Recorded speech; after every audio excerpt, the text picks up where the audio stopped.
जिस पर नीतीश कुमार ने किया था सबसे ज्यादा भरोसा, क्या वही आरसीपी सिंह ने नीतीश को दे दिया है धोखा।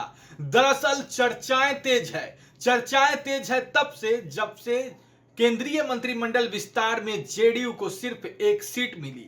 तमाम तरह की चर्चाएं थी बीते कुछ दिनों से, जैसे कि आपको पता होगा कि लगातार जेडीयू की तरफ से ये दावे किए जा रहे थे और कुछ नाम जो है वह बार बार सामने आ रहा था। बताया जा रहा था कि इस बार केंद्रीय मंत्रिमंडल का विस्तार जो होना है उसमें 4 से 5 जेडीयू के नेता होंगे, लेकिन एन वक्त पर सब कुछ बदल गया और सिर्फ आरसीपी सिंह, जो कि जेडीयू के राष्ट्रीय अध्यक्ष के पद पर थे, उन्हें केंद्रीय मंत्री बनाया गया, वह भी इस्पात मंत्री बनाया गया। आखिर ऐसा क्या हुआ? जिस नीतीश कुमार ने 2019 के लोकसभा चुनाव में जीत के बाद एक मंत्री पद को लेने से इनकार कर दिया था, उन्होंने कहा था कि सांकेतिक रूप से वह समर्थन देते रहेंगे, लेकिन उन्हें इतना कम मंत्री पद नहीं चाहिए। लेकिन कहीं ना कहीं अब जो कुछ भी कल हुआ है उसके बाद तो चर्चाओं का बाजार गर्म है और अब जो चर्चाएं तेज है वह बेहद खास है कि क्या आरसीपी सिंह ने पूरा खेल कर दिया है नीतीश कुमार के खिलाफ। क्या बीजेपी के साथ मिल गए हैं आरसीपी सिंह और जेडीयू को ही नुकसान पहुंचाएंगी। चर्चाएं तो कई तरह की है, लेकिन जो विशेष बात यह है कि आखिर आरसीपी सिंह ने ऐसा क्यों कर दिया। दरअसल जो आजकल बयान आ रहे हैं मंत्रिमंडल विस्तार के बाद या फिर उससे पहले, आपको याद होगा नीतीश कुमार ने प्रेस से बात की थी, उन्होंने पत्रकारों से बात करते हुए कहा था कि ये तमाम मुद्दों पर हम कुछ नहीं जानते, ये सब आरसीपी सिंह जानते हैं, उन्हीं से पूछिए। मंत्रिमंडल विस्तार से ठीक एक दिन पहले नीतीश कुमार का यह बयान आता है। मंत्रिमंडल विस्तार के दिन भर बस ये चर्चा चलती है कि कई नाम जो है वह मंत्रिमंडल में शामिल हो सकते हैं, जिसमें आरसीपी सिंह तो थे ही, ललन सिंह का भी नाम था, रामनाथ ठाकुर थे और भी कई लोग थे। इन तमाम लोगों के नामों का जिक्र था, लेकिन इन वक्त पर सिर्फ और सिर्फ आरसीपी सिंह का नाम आया।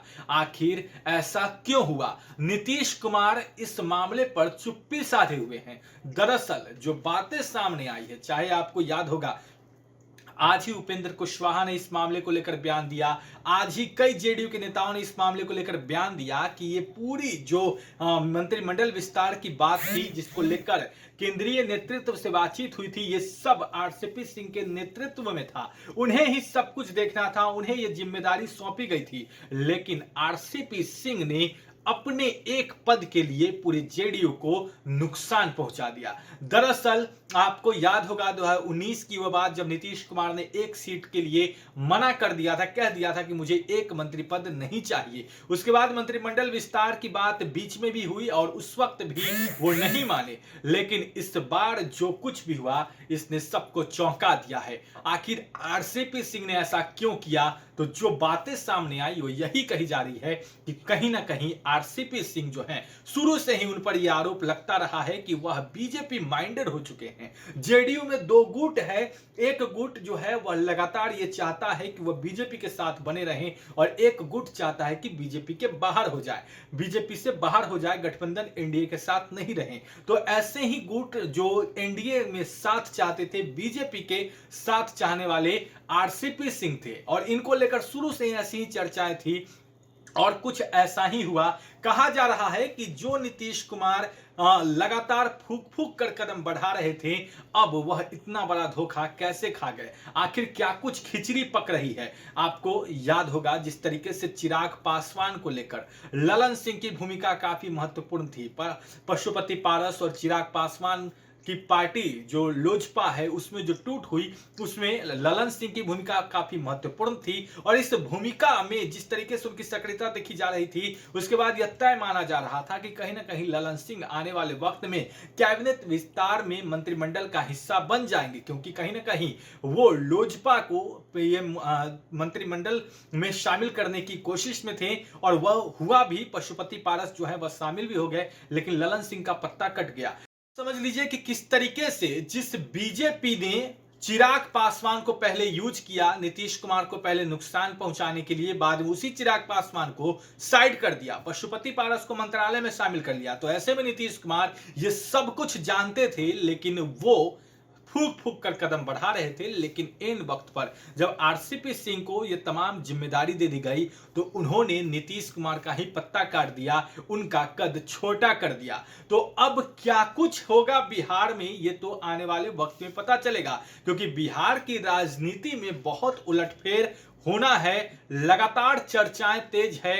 जिस तरीके से चिराग ने भी ऐलान कर दिया कि बिहार में सत्ता पलट होने वाला है, एनडीए की सरकार रहेगी लेकिन नीतीश कुमार नहीं रहेंगे, और इस सब के बीच में अब आरसीपी सिंह ने जो खेल किया है, इससे कहीं ना कहीं नीतीश कुमार को काफी नुकसान हुआ है, क्योंकि नीतीश कुमार इस बार काफी खामोश हैं। जब से मंत्री बने हैं आरसीपी सिंह, वो भी इस्पात मंत्री बने हैं, उसके बाद से ही अब तक तो ना उन्हें बधाई दी गई है और न ही किसी भी तरह का संदेश सामने आया है, न कॉल किया गया है।